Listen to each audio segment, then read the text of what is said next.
quick review on MCQs for related upcoming exams of RRB and CHO.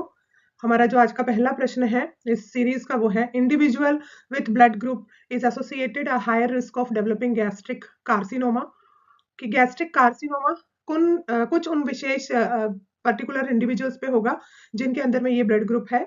पहला है type B, type A, type A B या option type O. तो आपको बताना है कि कौन यहाँ पर रिस्क में रहेंगे गैस्ट्रिक कार्सिनोमा के डेवलपमेंट के लिए। तो इसका जो सही जवाब आता है ऑप्शन नंबर बी, मतलब टाइप ए जिसको है ब्लड ग्रुप्स है वो एसोसिएट करेंगे higher risk for developing gastric carcinoma.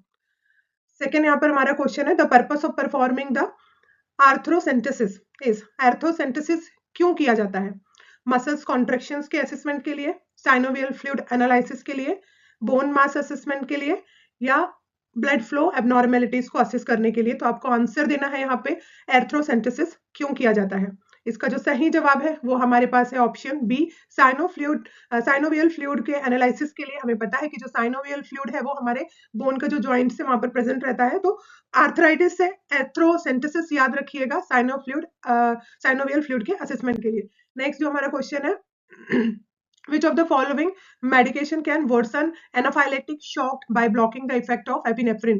मतलब कौन से यहाँ पर दिए गए मेडिसिन है उसमें से आपको बताना है कि कौन सी जो मेडिसिन है या कौन सी जो दवाई है जो कि एपिनेफ्रिन के इफेक्ट को ब्लॉक कर सकती है और एनाफाइलेटिक जो शॉक है उसके जो सिम्टम्स है वो जो कंडीशन है उसको और ज्यादा वर्स कर सकती है, बदतर कर सकती है।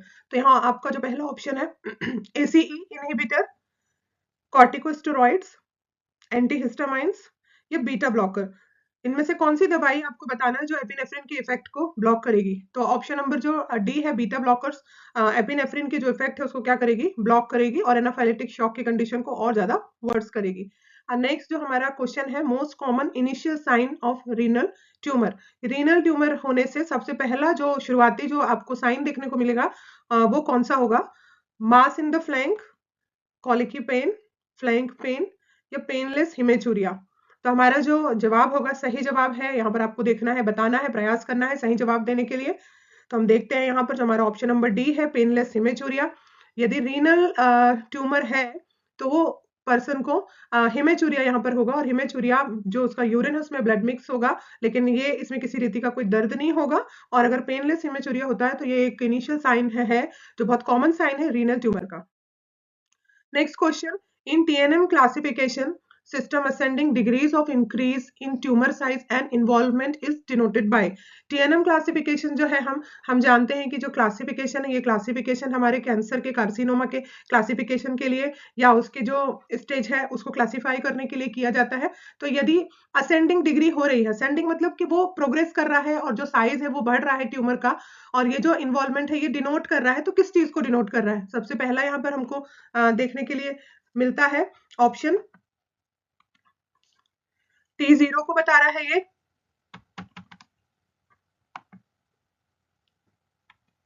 T4 को बता रहा है ये, T2 बता रहा है या TX बता रहा है।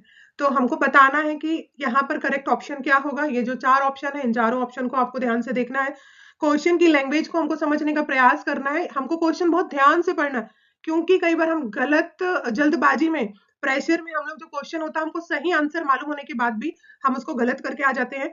तो आपको बहुत ध्यान से पढ़ना है, ये जो क्वेश्चन है इसी में इसका आंसर कहीं ना कहीं छुपा हुआ है कि यदि जो सिस्टम है टीएनएम क्लासिफिकेशन का सिस्टम है वो इंडिकेट कर रहा है कि असेंडिंग डिग्री मतलब वो जो प्रोग्रेसिव जो है डिजीज है वो प्रोग्रेस कर रही है और जो साइज है वो बढ़ रहा है और वो जो इन्वॉल्वमेंट है उसको आप किससे डिनोट करेंगे? तो यहाँ पर जो सही जवाब होगा आपका आएगा ऑप्शन नंबर बी, T4 यहाँ पर आपका आएगा इसका सही जवाब। नेक्स्ट जो हमारा क्वेश्चन है which hormone is selected from pituitary gland that stimulates ovary to secrete oestrogen in adolescent period. मतलब एडोलेसेंस पीरियड में at the time of the puberty ovary को कौन सा हार्मोन जो रहता है जो पिट्यूटरी ग्लैंड सिक्रीट करती है जो कि एस्ट्रोजन को सिक्रीट करने के लिए ओवरी को स्टिमुलेट करता है एडोलेसेंस पीरियड में। तो आपको बताना है कि कौन सा जो हार्मोन है वो रिलीज करेगी पिट्यूटरी ग्लैंड जो कि ओवरी को स्टिमुलेट करेगा ताकि ओवरी उस हार्मोन के स्टिमुलेशन से क्या रिलीज करे? एस्ट्रोजन रिलीज करे। तो हमको देखना है क्या ये ग्रोथ हार्मोन है, क्या ये एडिनोकॉर्टिकोट्रोपिक हार्मोन है, क्या ये ल्यूटिनाइजिंग हार्मोन है, क्या ये प्रोलैक्टिन हार्मोन है? तो आप प्रश्न को पढ़िए, ऑप्शंस को ध्यान से देखिए कि कौन सा ऑप्शन है इसमें से जो एडोलेसेंट पीरियड में पिट्यूटरी ग्लैंड क्या करेगी, स्टिमुलेट करेगी, जैसे कि ओवरी है एस्ट्रोजन को सिक्रीट करे। तो इसका सही जवाब जाता है एलएच हार्मोन, जिसको ल्यूटिनाइजिंग हार्मोन भी कहा जाता है, और इसी के स्टिमुलेशन से ओवरी क्या करती है, एस्ट्रोजन को रिलीज करती है। Next question, in which method of delivery for the after coming head the baby is allowed to hang by its own weight for delivery of head? मतलब इसमें एक मेथड आपको दी गई है, 4 मेथड्स यहाँ पर दी गई होंगी अलग अलग, इसमें से आपको वो मेथड को आइडेंटिफाई करना है जो delivery for after coming head the baby is allowed to hang by its own weight for delivery of head. Question की जो लैंग्वेज उसको समझिए यहाँ पर कि जो डिलीवरी है हेड की, मतलब हेड की डिलीवरी, जो नॉर्मली जो हेड है ये कब डिलीवर होता है, अगर सिफेलिक प्रेजेंटेशन है तो हेड पहले आएगा, देन ट्रंक विल डिलीवर, है ना। तो यहाँ पर ये बोल रहा है कि हमको क्या करना है, हमको hang by its own weight for delivery of head. Delivery of head मतलब क्या होगा, अभी यहाँ पर डिलीवरी नहीं हुआ है हेड की, मतलब कहीं ना कहीं ये ब्रीच प्रेजेंटेशन या ये बता रहा है कि जो बटेक्स हैं या जो बच्चे के शरीर का नीचे वाला जो भाग है वो भाग पहले डिलीवर हो चुका है, और अभी आपको क्या करना है, बच्चे की डिलीवरी के हेड की डिलीवरी के लिए आपको वेट करना है। तो हम देख लेते हैं जल्दी से कि क्या क्या ऑप्शन यहाँ पर दिए हुए हैं। तो पहला ऑप्शन यहाँ पर हमसे पूछा है फॉरसेप्स डिलीवरी, दूसरा है बर्न मार्शल्स मेथड, या ब्रीच एक्सट्रैक्शन यहाँ पर दिया गया है, या तो फिर ये आपसे पूछ रहा है मॉडिफाइड मॉरिसो स्माइली वेट टेक्निक। तो आपको बताना है कि बच्चे के ट्रंक के डिलीवर हो जाने के बाद में, बच्चे के लोअर एक्सट्रीमिटीज के डिलीवर हो जाने के बाद में हेड को डिलीवर होना है, तो हमको कौन सी मेथड्स को यहाँ पर हमको क्या करना है, हमको यूज करना है। तो हमको मालूम है कि फॉरसेप्स डिलीवरी क्या होता है, ब्रीच एक्सट्रैक्शन क्या है, हमें इसके बारे में जानकारी है। तो बर्न्स मार्शल जो मेथड है, हम इसके बारे में थोड़ी सी हम चर्चा कर लेते हैं। तो बर्न मार्शल जो मेथड होती है, ये जो मेथड होती है ये अलाउ करती है ब्रीच, जब डिलीवरी होती है तो ब्रीच डिलीवरी में ये अलाउ करती है hang by its weight until the nap of the neck is visible. मतलब क्या होता है कि जो बच्चा है, बच्चे का जो ट्रंक है या लोअर एक्सट्रीमिटीज है वो डिलीवरी हो चुकी है, और उसके बाद बच्चे का जो मैक्सिमम जो बॉडी का पार्ट है वो डिलीवर हो चुका है, और अब बच्चे का जो हेड है उसकी डिलीवरी के लिए आपको वेट करना है। तो यहाँ पर क्या करना है, आपको वेट करना है। वेट कैसे करना है, hang by its own wait. Hang मतलब बच्चा लटका हुआ है अपने पूरे वजन से, पूरा वजन मतलब मैक्सिमम बॉडी पार्ट्स कहां पर है, आउटसाइड द वूम्ब, बच्चा मार के बाहर निकल चुका है लेकिन हेड अभी भी अंदर है। तो आपको यहाँ पर क्या करना है, आपको अलाउ करना है यहाँ पे। तो बर्न्स मार्शल जो मेथड से ये अलाउ करता है ब्रीच में to hang by its own weight for delivery of the head. कब तक आपको वेट करना है, until the nape of the neck, जब तक आपका जो गर्दन वाला भाग है ये आपको दिखाई ना देने लगे, या हेयर से ये आपको यहाँ के बच्चे के सिर के जो बाल है विजिबल हो जाते हैं, तब तो ये वाला जो मेथड है यही बर्न मार्शल मेथड कहलाता है, जहां हैंग आता है। जहां क्वेश्चन में यदि आपको हैंग दिखाई देने को मिले तो जो हैंग है उसका ये जो मतलब होता है वो होता है यहाँ पर कि बर्न मार्शल जो मेथड है वो यहाँ पर यूज की जाएगी। यहाँ पर एक और ऑप्शन डी के बारे में भी हम जरा सी सरसरी चर्चा कर लेते हैं, मॉडिफाइड मॉरिसो स्माइली वेट। ये एक मैनुअर है जिसको कि हम लोग एमएसवी मैनुअर के नाम से भी जानते हैं, और ये जो मैनुअर होता है ये एक ऑब्स्ट्रक्टिव टेक्निक है। ऑब्स्ट्रक्टिव टेक्निक हम ये कब यूज करते हैं, जब हम डिलीवरी करते हैं the after coming head in breach birth. ये भी ब्रीच बर्थ में हम लोग इसको जो हमारा एमएसवी जो है technique, modified Mauriceau Smellie Veit manoeuvre या टेक्निक, जिसको हम जो भी चाहे बोल सकते हैं, इसमें क्या होता है, ये एक क्लासिक मेथड होती है। क्लासिक मेथड होती है जिसमें क्या होता है कि जो बच्चा है, बच्चे की जो जॉ इंजरी है, जॉ इंजरी मतलब बच्चे को यहाँ पर इंजरी हो सकती है क्योंकि बाकी का बॉडी पार्ट निकल चुका है, बस जो हेड है वो डिलीवर नहीं हुआ है। तो क्या होता है कि हम उसको सपोर्ट करते हैं, चीक बोन्स को और ऑक्सीपिटल को सपोर्ट करते हैं, जिससे उसका ये वाला जो रीजन है यहाँ पे किसी तरह की इंजरी ना हो। तो जब हम बच्चे को इस तरह से सपोर्ट करते हैं तो इसको हम मॉडिफाइड मॉरिसो स्माइली वेट मैनुअर बोलते हैं, जो यहाँ पर डी ऑप्शन दिया हुआ है। तो इस क्वेश्चन का हमारा जो सही जवाब जाएगा वो बर्न मार्शल मेथड जाएगा, ठीक है, जहां बच्चे को हमको क्या करना है, हैंग कराना है, अपने खुद के वेट पर बच्चा हैंग करेगा। कब तक के लिए हैंग कराना है, जब तक कि हमको उसका ये जो नैप ऑफ द नेक है, नैप ऑफ द नेक क्या होता है, जहां पर आपका जो ऑक्सीपिटल रीजन है वो खत्म होता है, जहां से आपका जो नेक वाला रीजन शुरू होता है, ये नैप ऑफ द नेक कहलाता है, या जहां से आपके हेयर्स शुरू होते हैं वो नैप ऑफ द नेक है, ठीक है। तो यहाँ पर ये जो 7वां प्रश्न है इसका जो जवाब जाएगा वो जाएगा आपका option number B, Burns Marshall method. Next जो हमारा क्वेश्चन है, which condition collar sling is applied as first aid measures before shifting the patient to hospital. मतलब कब, कौन से कंडीशन में आपको कॉलर स्लिंग, स्लिंग हमको मालूम है स्लिंग क्या होता है, कॉलर में अगर हमको स्लिंग लगाना है तो कौन से कंडीशन में हमको ये स्लिंग लगाना, ये फर्स्ट एड मेजर है। जब भी आप किसी भी ऐसे पर्सन को हॉस्पिटल शिफ्ट कर रहे हो और हॉस्पिटल जाने से पहले बंदा यदि आपके पास आता है तो बिना वो कॉलर स्लिंग लगाए आपको उसको हॉस्पिटल शिफ्ट नहीं करना है, तो कौन सी ऐसी कंडीशन होगी वो यहाँ पर आपको आइडेंटिफाई करना है। फ्रैक्चर अपर लेग, ऊपर की तरफ का जो पाँव का हिस्सा है यदि वो फ्रैक्चर है, फ्रैक्चर लोअर आर्म, आपका जो बाजू है, कंधा है, वो यदि फ्रैक्चर हो गया है, फ्रैक्चर स्पाइन, यदि स्पाइन में फ्रैक्चर हो गया है आपके तब आप कॉलर स्लिंग लगाएंगे, या तो फ्रैक्चर अपर आर्म, यदि आपका जो अपर आर्म है, जो आपका जो बाजू है उसके आगे यदि आपका जो आर्म है बंदे का वो टूटा हुआ है, तब कौन सी कंडीशन में आपको उसको हॉस्पिटल भेजने से पहले फर्स्ट एड के तौर पर कॉलर स्लिंग लगाएंगे। तो इसका जवाब हमको देना है यहाँ पर फ्रैक्चर अपर आर्म। यदि आपका जो अपर आर्म है, ये अपर आर्म मतलब ये वाला जो भाग है, ये जो भाग है, यदि यहाँ पर कहीं फ्रैक्चर हुआ है तो उसको शिफ्ट करने से पहले हमको कॉलर स्लिंग यहाँ पर लगाना है। ठीक है, नेक्स्ट हमारा जो प्रश्न है, which vitamin supplement is more important for pregnant women to prevent neural tube, यहाँ पर ट्यूब है ये, न्यूरल ट्यूब डिफेक्ट। तो न्यूरल ट्यूब डिफेक्ट से बचाने के लिए हम कौन सा विटामिन सप्लीमेंट्स प्रेग्नेंट लेडी को देंगे? तो पहला यहाँ पर vitamin B9, vitamin C, vitamin E और विटामिन ए। तो हमको बताना है कि कौन सा जो इंपॉर्टेंट विटामिन है which can play a important role for the prevention of neural tube defect. ठीक है, तो यहाँ पर हमको जवाब देना है। आपने फॉलिक एसिड देख लिया होगा, बिल्कुल आपको इसका जवाब मालूम होगा, तो हमारे यहाँ पे जाएगा आंसर इस प्रश्न का option number A, vitamin B9, जिसको फॉलिक एसिड भी बोलते हैं, फोलेट बोलते हैं।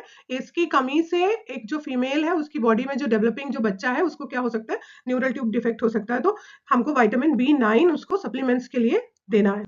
नेक्स्ट हमारे जो क्वेश्चन है, question number 10, which first line medication is commonly use during labour induction for intrauterine foetal death. Intrauterine, देखिए लेबर को इंड्यूस जब किया जाता है तो हमको पता है कि हम कौन सा मेडिकेशन स्टार्ट करते हैं जिससे लेबर जो रहता है, जो कॉन्ट्रेक्शन होता है वो स्टार्ट होता है। पर यहाँ पे जो प्रश्न है ये पूछा गया है कि कौन सा फर्स्ट लाइन मेडिकेशन है, कौन सी वो ड्रग आप यूज करेंगे लेबर को इंड्यूस करने के लिए। लेबर अपने आप से नहीं शुरू होगा, आपको शुरू कराना है, लेबर पेन को इनिशिएट कराना, वो ही लेबर इंडक्शन कहलाता है। कौन सी कंडीशन में? इंट्रायूट्राइन फीटल डेथ, जब आईओडी यहाँ पर हो चुका है, बच्चा जो है, जो फीटस है वो इनसाइड द यूट्राइन कैविटी, उसकी डेथ हो चुकी है, तो वो बच्चे को बाहर निकालने के लिए आप इंड्यूस करेंगे लेबर, तो कौन सा दवा देंगे? टर्ब्यूटालाइन, मैग्नीशियम सल्फेट, ऑक्सीटोसिन ड्रिप और option number D मीजोप्रोस्टोल and prostaglandin. IUD में लेबर इंड्यूस करने के लिए आप कौन सा मेडिकेशन यहाँ पे स्टार्ट करेंगे? ऑप्शन नंबर डी यहाँ पर सही जवाब है इसका, मीजोप्रोस्टोल एंड प्रोस्टाग्लैंडिन देने से आईयूडी के टाइम पर लेबर को इंड्यूस किया जाता है। हमारा क्वेश्चन नंबर 11 है, which drug is use for the treatment of anaemia associated with renal failure. तो रीनल फेलियर के कंडीशन में यदि एनीमिया होता है, साइमल्टेनियसली दोनों चीजें चल रही हैं, और इस कंडीशन में एनीमिया को ट्रीट करने के लिए कौन सा ड्रग देंगे? Option number 1 erythropoietin, interleukin, ferrous sulphate या आयरन डेक्स्ट्रॉन। इसमें से कौन सी दवा है जो आप एनीमिया को ट्रीट करने के लिए देंगे?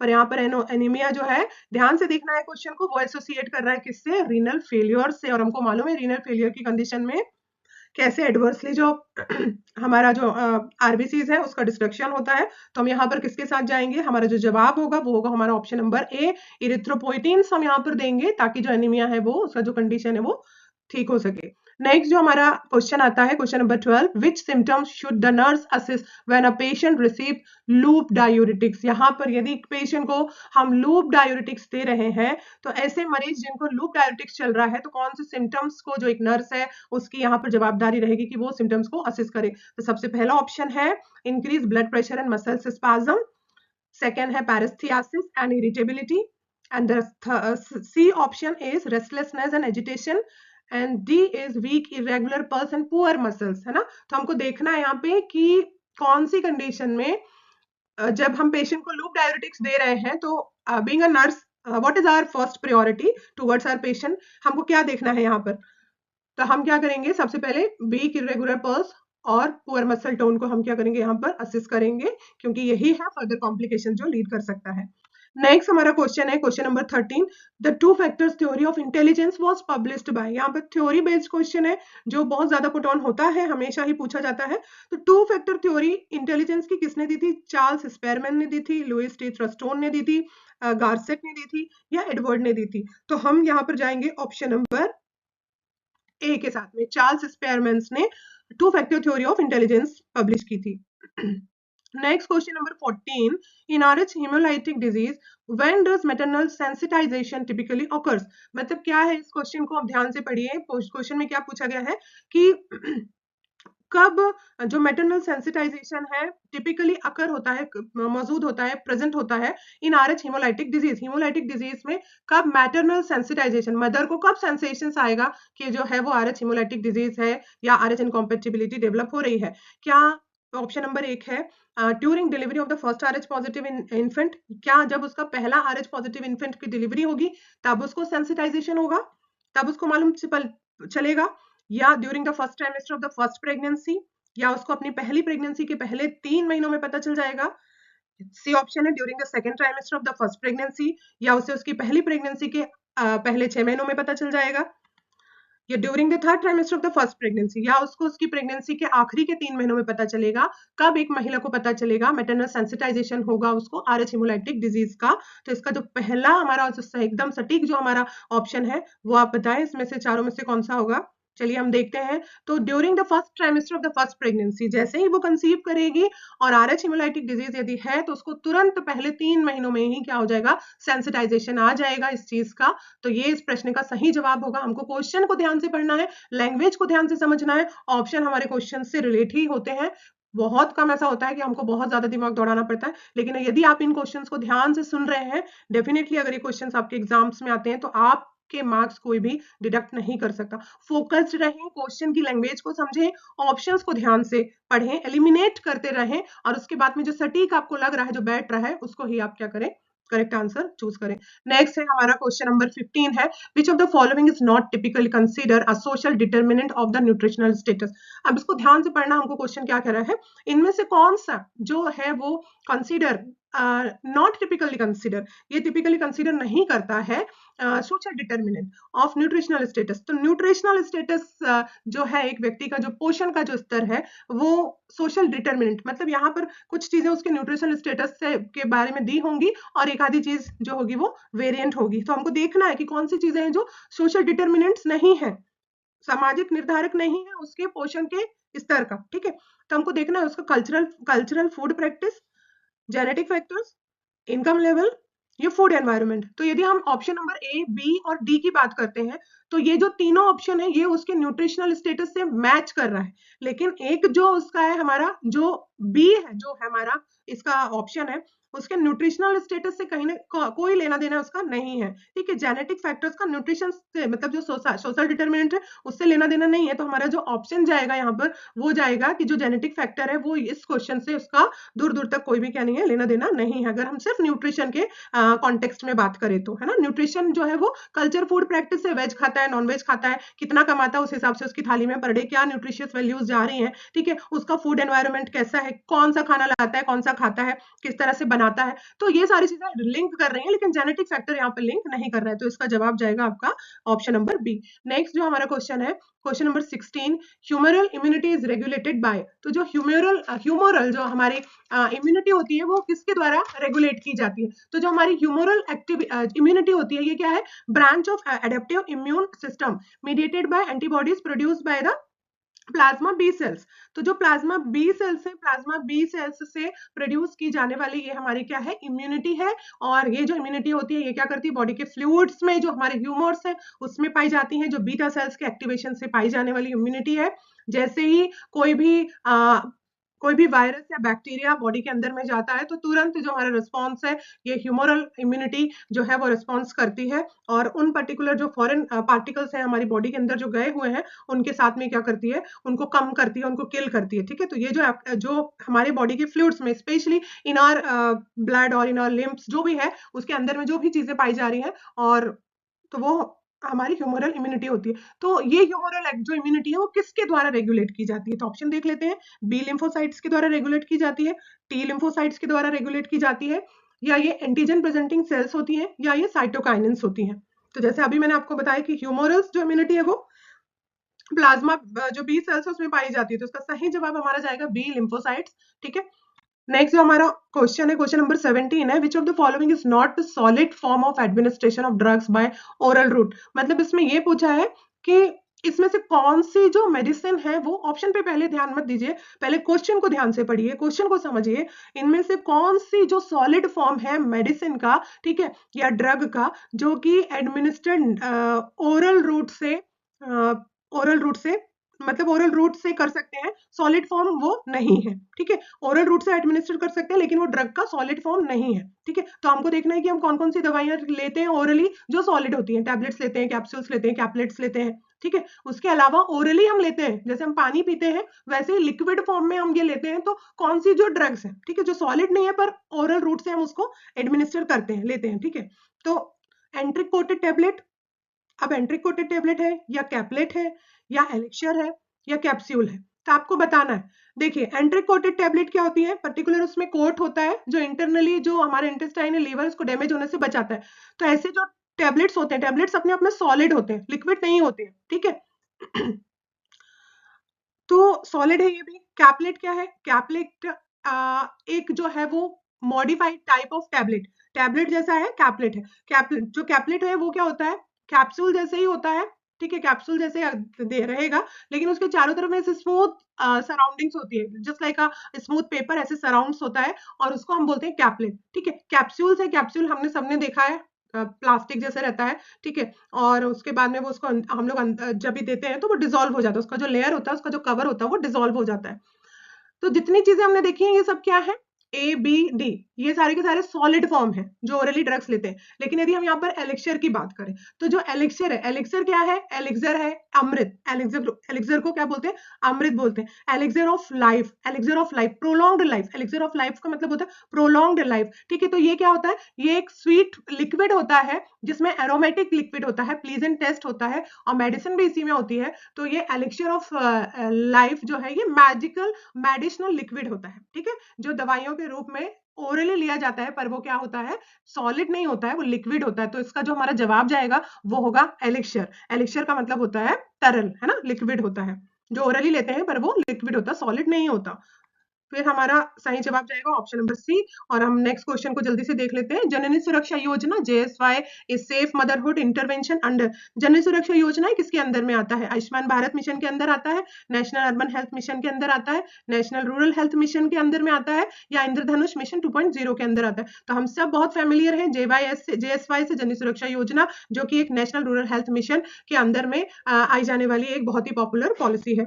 नेक्स्ट हम लोग देखते हैं, हमारा जो क्वेश्चन नंबर 19 है, which artery supplies blood to the muscles of the proximal leg and knee joint। तो इसमें से कौन सी जो आर्टरी है वो आपके proximal leg knee joint में आपको ब्लड सप्लाई करती है, ठीक है। तो देखते हैं हम लोग इंफीरियर मेसेंट्रिक आर्टरी। तो जो इंफीरियर मेसेंट्रिक आर्टरी है ये क्या है, ये major unpaired branch of abdominal aorta, abdominal aorta से जो एवोर्टा है उसका मेजर अनपेयर्ड ब्रांच है, जो कि अराइज होता है हमारे जो हमारा L3 वर्टिब्रा है उसके लेवल से अराइज होता है। और ये क्या करता है, सप्लाई करता है ब्लड, कहां पर करता है, तो जो कोलन्स है, ट्रांसफर कोलन्स को करेगा, डिसेंडिंग कोलन्स को करेगा, सिग्मोइड कोलन को करेगा, और सुपीरियर रेक्टम को भी करता है, ठीक है। तो इंफीरियर मेसेंट्रिक आर्टरी तो एब्डोमेन रीजन में मेजरली ब्लड सप्लाई करेगी। नेक्स्ट हम ऑप्शन देख लेते हैं, लेटरल प्लांटर आर्टरी। तो जो लेटरल प्लांटर आर्टरी है ये आर्टरी मेजर ब्रांच है पोस्टीरियर टीबियल आर्टरी का। तो जो लेटरल साइड का जो सोल है, जो पैर का जो सोल है, उसको लेटरली क्या करेगा, ये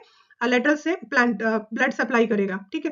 तो उसके बाद हम लोग नेक्स्ट हमारा ऑप्शन देख लेते हैं, पॉप्लिटियल आर्टरी। तो पॉप्लिटियल आर्टरी हमको याद आ रहा है कि जो पॉप्लिटियल आर्टरी है वो क्या है, continuation of the femoral artery. जो फीमोरल आर्टरी है, जो थाई के जो जॉइंट है उस वहां से जो फीमोरल आर्टरी है उसी का कंटिन्यूएशन होता है जो नीचे की तरफ आता है। और जो पॉप्लिटियल फोसा है, पॉप्लिटियल फोसा है कहां पर पाया जाता है, हमारा जो नी है, नी के पीछे जस्ट बिहाइंड द नी जो हमको ब्लड सप्लाई मिल रही है वो हमको कहां से मिल रही है, पॉप्लिटियल आर्टरी से मिल रही है, ठीक है। तो ये देख लेते हैं हमारा नेक्स्ट ऑप्शन कि प्रॉक्सिमल लेग नी जॉइंट को जो कौन सी आर्टरी है जो ब्लड सप्लाई करती है। तो पेरोनियल जो आर्टरी है इसी को फेब्युलर आर्टरी भी बोला जाता है। Peroneal artery is also known as fibular, FEBULAR, fibular artery, जो एक मेजर ब्लड वेसल्स है जो कि लोअर लेग को क्या करती है, आपके ब्लड को सप्लाई करती है। और जो इसका सही जवाब आएगा वो हमारा आएगा peroneal artery, option number D. हमारा जो लास्ट क्वेश्चन है इस सीरीज का, हम उसको देख लेते हैं, which of the following foetal neonatal complication is associated with hypertensive disorder. तो यहाँ पे जो प्रश्न है वो पूछ रहा है कि कौन सा फीटल या नियोनेटल कॉम्प्लिकेशन जो है वो जुड़ा हुआ है हाइपरटेंसिव डिसऑर्डर से। तो पहला पूछ रहा है यहाँ पर, क्या किसी महिला को यदि हाइपरटेंशन है प्रेगनेंसी के समय पे, तो उसको क्या क्या कॉम्प्लिकेशन हो सकते हैं? तो डिलेड लंग मैच्योरेशन हो सकता है उसको, हाइपरकैल्सीमिया हो सकता है उसे, माइक्रोसोमिया हो सकता है उसे, या इंट्रायूट्राइन ग्रोथ रिस्ट्रिक्शन हो सकता है उसे। तो यदि हम बात करते हैं हाइपरटेंसिव डिसऑर्डर, जिसको प्रेगनेंसी इंड्यूस हाइपरटेंशन भी बोला जाता है, पीआईएच भी बोला जाता है, तो पीआईएच एक ऐसी कंडीशन है जिसमें जो हाइपरटेंशन है, जो ब्लड प्रेशर होता है वो एलिवेटेड हो जाता है और उसके साथ एसोसिएटेड कई कॉम्प्लिकेशंस देखने को मिल सकते हैं। तो कोई भी ऐसा कारण या कोई भी ऐसी मेडिकल कंडीशन जो कि सर्कुलेशन से जुड़ी है, सर्कुलेटरी सिस्टम से जुड़ी है, तो सर्कुलेटरी सिस्टम से एसोसिएटेड जितने भी मेडिकल डिसऑर्डर्स हैं, इट में भी pre eclampsia, eclampsia, pregnancy induce hypertension, chronic hypertension, super impose hypertension, जितने भी प्रकार के हाइपरटेंशन है, वो हाइपरटेंशन क्या करेंगे, मदर की बॉडी में सर्कुलेशन प्रॉपर नहीं हो रहा है, तो जो सर्कुलेशन से प्लेसेंटा से फीटस तक जाना है, जिससे उसको ग्रोथ एंड डेवलपमेंट के लिए न्यूट्रिशन चाहिए है, वो नहीं मिल पाएगा। तो directly hypertensive disorder is associated with the option number D, intrauterine growth restriction. बच्चे के यूट्रस के अंदर में जो ग्रोथ रहेगी वो रिटार्डेड हो सकती है। तो एक कॉम्प्लिकेशन यहाँ पर जो 4 दिए गए हैं उनमें से लंग्स मेच्योरेशन डिले नहीं होगा, हाइपरकैल्सीमिया नहीं होगा, मैक्रोसोमिया नहीं होगा, परंतु यहाँ पे जो बच्चा है उसका इंट्रायूट्राइन ग्रोथ रेस्ट्रिक्ट हो सकता है और जो बच्चा है वो फर्दर कॉम्प्लिकेशंस के साथ में इस दुनिया में आएगा। तो हमने देखे आज 20 क्वेश्चन इस सीरीज में और हम लोग मेहनत से ये क्वेश्चंस आपके सामने लेकर आ रहे हैं। पूरा प्रयास है कि आपको कम से कम समय वेस्ट करके हम लोग ज्यादा से ज्यादा कंटेंट आप तक पहुंचाए। और ये जितने भी सिलेक्टिव 20 क्वेश्चंस हैं, ये प्रीवियस ईयर में आए गए आरआरबी के क्वेश्चंस हैं जो कि पूछे गए हैं और क्वेश्चन इसी आधार पे पूछे जाते हैं और डेफिनेटली ऐसे ही पूछे जाएंगे। तो आप लोग पढ़ें और आगे बढ़ते रहें। बस आपका एक लाइक, शेयर और आपका कमेंट हम लोगों को और एनकरेज करेगा कि हम आपके लिए और मेहनत करें और आगे बढ़े। Thank you.